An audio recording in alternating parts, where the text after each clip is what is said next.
How's it going, Yankee fans? If you are unaware, the Yankees just acquired Scott Effross from the Chicago Cubs. This is a great bullpen signing for the Yankees after they lost Michael King just a few days ago to that fractured right elbow. That was a tremendous loss to this Yankees relief corps. And now you get Scott Effross, who we're going to break down, give you some insight into what he offers this team. Really awesome pitcher. Kind of has this sidearm motion. It's like on a flat plane. I'll throw a couple of clips into this video so you can get an idea of what he's capable of doing. But this is a tremendous player, Ryan. I know you're excited about him. Tell me a little bit about him and how you doing today, my friend. I'm doing great, man. I think Effross, when you look at him from the standpoint of, what does he provide for your bullpen? He provides someone who can be, your eighth inning guy, an alternative closer. In terms of win probability added, he's top 30 in baseball. He's pitched in high leverage for the Cubs all year. You look at the low ERA, the strong strikeout numbers, the low walk numbers. The stuff is gross as well. He releases from that funky angle like you were talking about.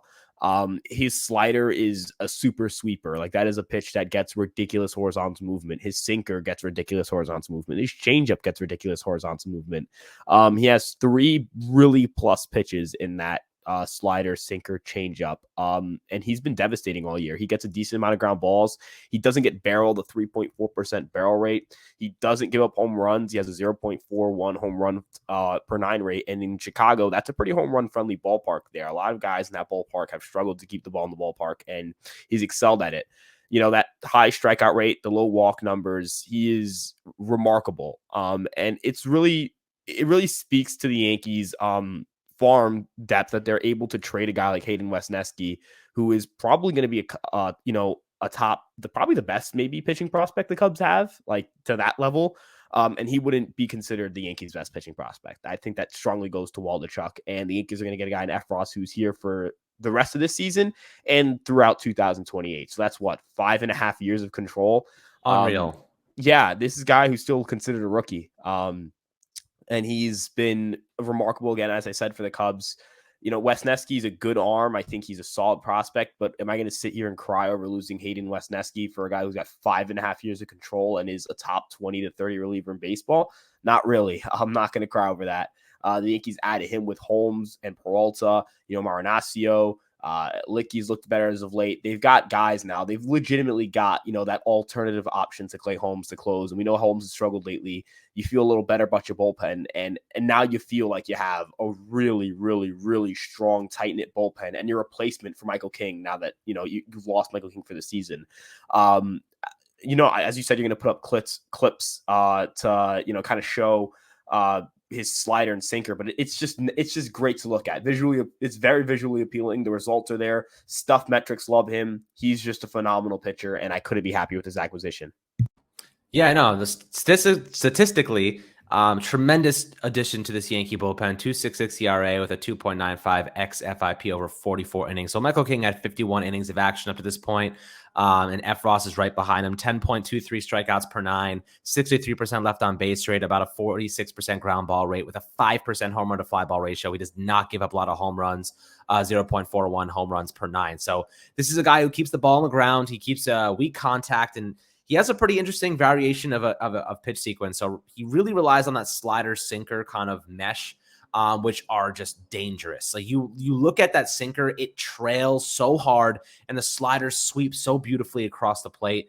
If you're a batter, it's almost impossible to tell where that pitch is going. So he uses a slider 40% and sinker at 36%. Opposing batters are hitting 157 with a 196 slugging percentage off his slider, 30% whiff rate and about a 29% put away rate, 24 strikeouts over 51 at bats. Now his sinker, batters are hitting 357 against it with a 514 slugging percentage, only a 15.6% whiff rate, but he is getting a 38% put away rate. So he does have some strikeouts utilizing that pitch. I wonder if Matt Blake can really help him with that sinker. And really just generating a little bit more of a whiff rate on it. It only has 15%. I'd like that to get above 20%.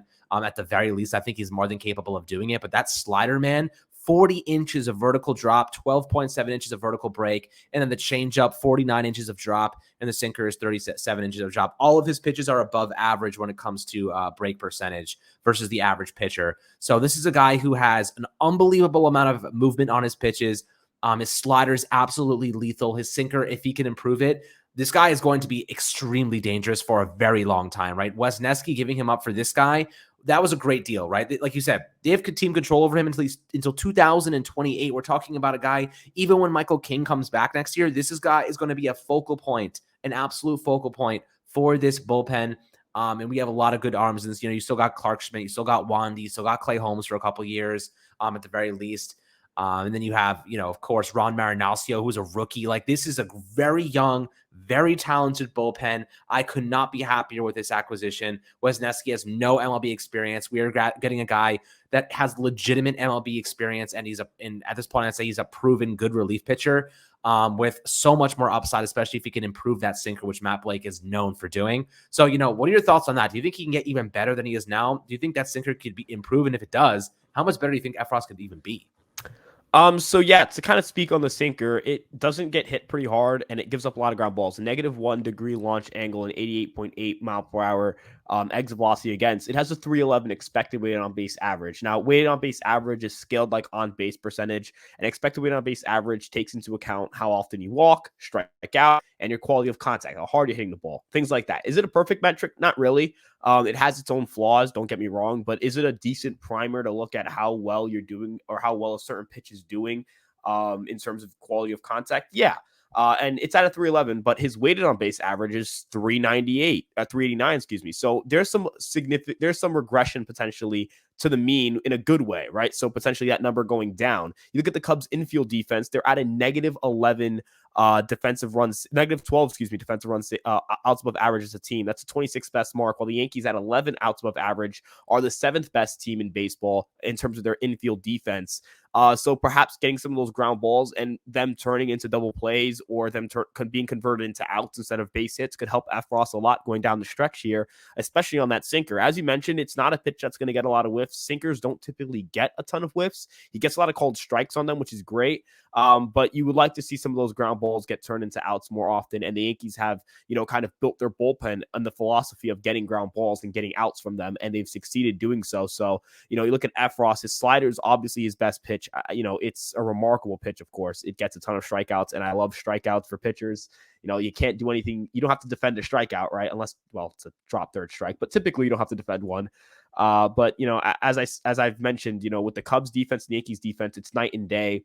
And potentially that helps Effross sinker just by changing organizations and going to a better defensive team. But as you mentioned, Matt Blake has been great with sinkers. Maybe, there's some better pitch calling or better pitch location. Wilson Contreras isn't necessarily the best pitch caller in the world, and he isn't the greatest framer in the world either. Whereas the Yankees have two of the best framing catchers in baseball. So I'm really excited to see how Effross transitions to being a New York Yankee.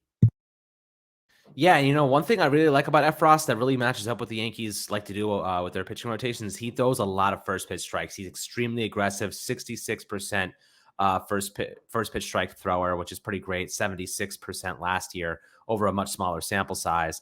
But it's pretty great, man. This is a guy who's going to make an instant impact. He really helps to smooth over the loss of Michael King, which is a huge bonus for this Yankee team. Now the Yankees have acquired an outfielder in Benintendi, a relief pitcher in Effross. The last bucket to fill is the starting pitching one. So we'll see if they get Frankie Montas, Rodon. There's a lot of really, Trubal. There's Pablo Lopez. There's a ton of guys on the market right now the Yankees could go after. So we have a couple of hours, over a day left until the trade deadline expires. The Yankees will be making more moves. So we got you guys covered as always. Make sure to keep at it. And hopefully we'll make some more moves in the coming hours here. But hope you guys enjoyed this episode breaking down Scott Effross, what he brings to this team. Make sure to like and subscribe before you go. And we'll catch you guys on the next Fireside Yankees episode.